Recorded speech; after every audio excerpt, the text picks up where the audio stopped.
श्री स्वामी समर्थ। स्वागत आहे तुमचं माझ्या यूट्यूब चॅनलमध्ये। आजचा दिवस तुम्हाला खूप छान सुख समाधानाचा आणि आनंदाचा जाओ ही स्वामींच्या चरणी प्रार्थना करते आणि आज या नवीन व्हिडिओला सुरुवात करते।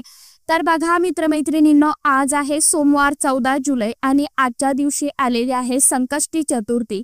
तर संकष्टी चतुर्थी आल्याने या दिवसाचं महत्त्व जे आहे तर ते अधिकच वाढलेलं आहे आणि योगायोगाने सोमवार देखील आहे। गणपती बाप्पा हे देवादिदेव महादेवाचे पुत्र आहेत आणि देवादिदेव महादेवांना हा वार जो आहे सोमवार तर हा समर्पित आहे। त्याचप्रमाणे गणपती बाप्पांना प्रिय असलेली तिथी म्हणजे संकष्टी चतुर्थी। तर अशा या शुभ योगांवरती आपल्याला आपल्या मुलांच्या प्रगतीसाठी, आपल्या मुलांच्या जीवनातील अडचणी अडथळे दूर व्हावे आणि यासाठी एका ठिकाणी आपल्याला एक नारळ जो आहे तर तो अर्पण करायचा आहे। या दिवशी प्रत्येक आईने आपल्या आईने किंवा वडिलांनी आपल्या मुलांसाठी एक नारळ जो आहे तर तो नक्की एका ठिकाणी अर्पण करायचा आहे। गणपती बाप्पा जे आहेत तर ते सुख करता, दुःख हरता, विघ्न हरता आहे। त्याचप्रमाणे बुद्धी हे ते बुद्धिदाता आणि मंगलदाता देखील आहे। इच्छापूर्ती करणारे दैवत म्हणजे हे गणपती बाप्पा। गणपती बाप्पा त्यांच्या भक्ताच्या जीवनामध्ये कधीही संकट येऊ देत नाही। त्याचप्रमाणे भक्तांच्या ज्या काही समस्या आहेत तर त्या बाप्पा त्या समस्येचं नक्कीच निरसन करता, दूर करता। तर या दिवशी सकाळी लवकर उठायचं आहे, स्नान करायचं आहे, यानंतर स्वच्छ वस्त्र परिधान करायचे आहे। शक्य असेल तर या दिवशी आवर्जून लाल रंगाचे वस्त्र परिधान करा आणि आपल्या देवघरामध्ये गणपती बाप्पांची मूर्ती असेल किंवा फोटो असेल तर त्यांची आपल्याला विधिवत पूजन करायचं आहे। आवर्जून गणपती बाप्पांना दुर्वा, जास्वंदीचं लाल रंगाचं फूल हे खूप प्रिय आहे तर ते आवर्जून अर्पण करायचं आहे। आपण या फुलांचा गणपती बाप्पांना हार बनवून किंवा दुर्वांचा हार जो आहे तर तो देखील तुम्ही तयार करून अर्पण करू शकता। यानंतर गणपती बाप्पांना मोतीचूरचा लाडू किंवा मोदकाचा नैवेद्य किंवा गुळ खोबऱ्याचा नैवेद्य हा देखील तुम्ही नैवेद्यामध्ये ठेवू शकता आणि काही जमलं नाही तर गुळ खोबरा देखील ठेवू शकता। नंतर गणपती बाप्पांचा आपल्याला विधिवत पूजन करायचं आहे, आरती करायची आहे आणि यानंतर आपल्याला हा जो उपाय आहे तर तो करायचा आहे। आता आपल्याला हा उपाय जो आहे तर तो मंदिरामध्ये जाऊनच करायचा आहे। आता हा उपाय कशा पद्धतीने करायचा आहे, नारळ आपल्याला नेमका कुठे अर्पण करायचा आहे याविषयीची संपूर्ण माहिती आजच्या या नवीन व्हिडिओमध्ये मी तुमच्या बरोबर शेअर करणार आहे। त्यामुळे तुम्ही हा व्हिडिओ स्किप न करता शेवटपर्यंत नक्की बघा। चॅनलवरती तुम्ही जर हा व्हिडिओ पहिल्यांदा बघत असाल तर चॅनलला आवर्जून सबस्क्राइब करा आणि असेच नवनवीन माहितीपूर्ण व्हिडिओ बघण्यासाठी समोरील बेल आयकॉनलाही प्रेस करा। त्यामुळे काय होईल, जेव्हा कधी मी नवीन व्हिडिओ अपलोड करेल तर सर्वात अगोदर त्याचे नोटिफिकेशन तुम्हाला मिळेल आणि तुम्ही एकही व्हिडिओ मिस करणार नाही। आपल्याला घरीही विधिवत पूजन करून घ्यायचं आहे आणि नंतर तो मंदिरामध्ये जाऊन असं उपाय जो आहे तर तो करायचा आहे। आपल्या सोयीनुसार दिवसभरामध्ये जेव्हा कधी तुम्हाला वेळ मिळेल त्या वेळेमध्ये आपण हा उपाय करू शकता। आई हा उपाय करू शकते किंवा वडिलांनी केला तरी देखील चालेल किंवा मुलं जर करण्यासारखी असेल तर मुलांनी आपल्या प्रगतीसाठी हा जो उपाय आहे तर तो नक्कीच करू शकता। आता हा उपाय जो आहे तर तो मुलं जर लहान असेल तर तरीही आपण करू शकतो किंवा एकापेक्षा जास्त मुलांसाठी, मुलींसाठी देखील आपण करू शकतो। मूल असेल, नोकरी करणारे असेल, अगदी लग्न झालेले जे मुलं आहेत तर त्या मुलांसाठी सुद्धा आपण हा उपाय करू शकता। लहान मुलं जे आहेत तर ती काय करतात, सतत किरकिरपणा, चिडचिडपणा करतात किंवा हट्टीपणा करतात, ऐकत नाही तर कधी कधी त्यांना नजर दोष जो आहे तर तो निर्माण होतो।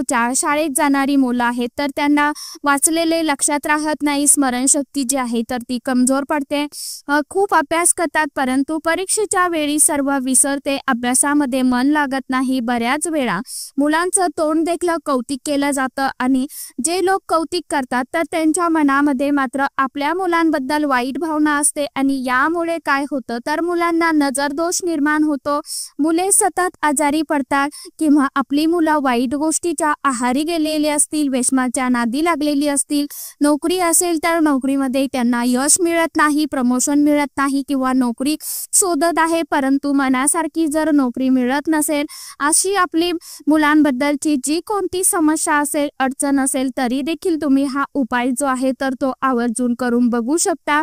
आता मंदिरामध्ये जाताना आपल्याला काय करायचं आहे तर एक लाल रंगाचं कापड घ्यायचं आहे, एक नवीन नारळ जो आहे तर तो नवीन नारळ घ्यायचा आहे, न सोललेला घ्यायचा आहे, शेंडी असलेला नारळ घ्या।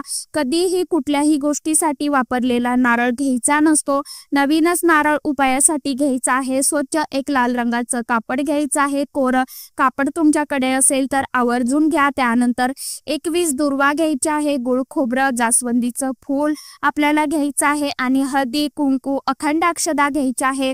त्याचबरोबर आपल्याला गुलाल देखील घ्यायचा आहे, कारण गुलालही गणपती बाप्पांना अर्पण केला जातो। त्यानंतर एक दिवा घेऊन आपल्याला पूजेचं सर्व साहित्य घेऊन मंदिरामध्ये जायचं आहे।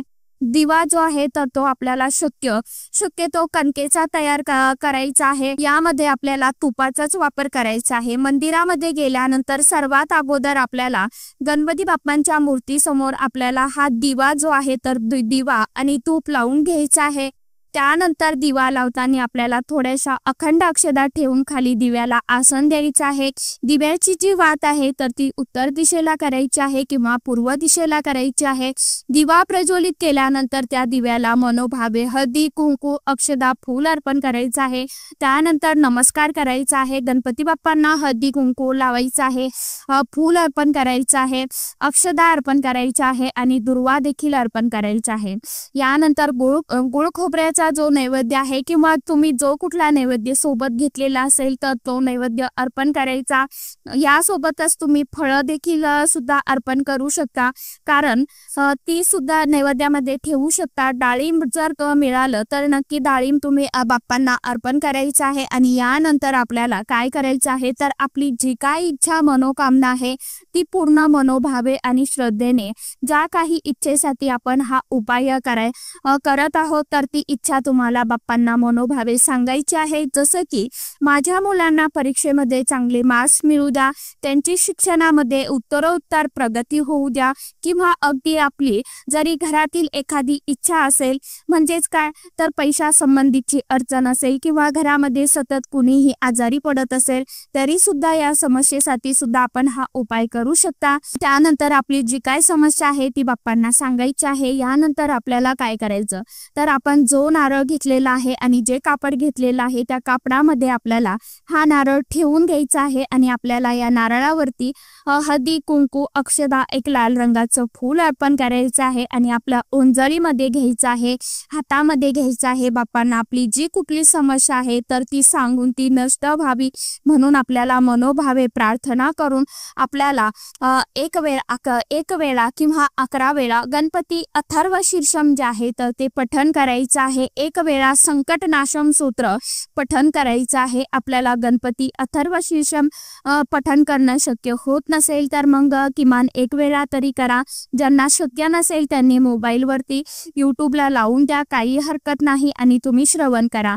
त्यानंतर एक वेळा संकटनाशम सूत्र जे आहे तर तेही तुम्हाला पठण करायचं आणि हा नारळ त्या कापडासह गणपती बाप्पांना आपल्याला अर्पण करायचा आहे, म्हणजे गणपती बाप्पांच्या चरणाजवळ तुम्हाला ठेवायचा आहे, आपल्याला तो अर्पण करायचा आहे। मुलांची अगदी प्रवेश प्रक्रिया जर होत नसेल तरी सुद्धा आपण असा हा नारळ जो आहे तर तो बाप्पांच्या चरणावरती जर या दिवशी अर्पण केला तर गणपती बाप्पांच्या कृपेने आपल्या मुलांच्या जीवनातील सर्व समस्या, अडचणी, अडथळे हे दूर होत असतात। कारण गणपती बाप्पा जे आहेत तर ते बुद्धीचे देवता आहेत, आपल्या मुलांना बुद्धी देण्याचं काम जे आहे तर ते गणपती बाप्पा करत असतात। आपल्या मुलांची बुद्धिमत्ता जी आहे तर ती तल्लख होण्यासाठी, त्यांचा सर्वांगीण विकास व्हावा यासाठी आपण हा जो उपाय आहे तर तो करू शकता।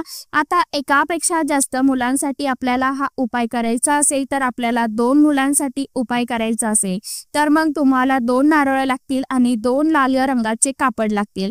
आणि जेव्हा आपण एका मुलाचा उपाय करतो तर आपल्या मुलाचं नाव घेऊन समस्या सांगून तो नारळ तुम्हाला गणपती बाप्पांच्या चरणावरती अर्पण करायचा आहे। परत दुसऱ्या मुलाचं नाव घ्यायचं करायचं, त्याबद्दल आपली काय समस्या आहे, अडचण आहे, तर ती गणपती बाप्पांना सांगायची आहे आणि तो नारळ अर्पण करायचा आहे। तर असा आपण एकापेक्षा जास्त मुलं असतील तरी सुद्धा हा जो उपाय आहे तर तो आजच्या दिवशी सकाळपासून ते संध्याकाळपर्यंत अगदी दिवसभरामध्ये कधीही केव्हाही तुम्ही करू शकता। कारण गणपती बाप्पांना संकष्टी चतुर्थीचा संपूर्ण दिवस जो आहे तर तो समर्पित मानला जात असतो आणि संकष्टी चतुर्थी तिथी ही गणपती बाप्पांना खूप अतिशय अत्यंत प्रिय असलेली मानली जाते। त्यामुळे आवर्जून गणपती बाप्पांचं या दिवशी दर्शन घ्यावं आणि मंदिरात जावं, नसेल शक्य तरी किमान घरी कमीत कमी पूजा करावी। तर सांगितल्याप्रमाणे आवर्जून उपाय करून बघा आणि व्हिडिओला जास्तीत जास्त लाईक करत जावा, चॅनलला सबस्क्राईब करत जावा आणि इतर मित्रमैत्रिणींना देखील व्हिडिओ जास्तीत जास्त शेअर करत जावा। तर चला, आजच्या व्हिडिओमध्ये इतकीच माहिती होती। कशी वाटली नक्की सांगा। व्हिडिओ आवडला तर चॅनलला आवर्जून लाईक शेअर सबस्क्राईब जरूर करा। परत भेटूया नवीन माहितीसोबत, नवीन व्हिडिओसोबत। तोपर्यंत सर्व माझ्या यूट्यूब परिवाराला श्री स्वामी समर्थ।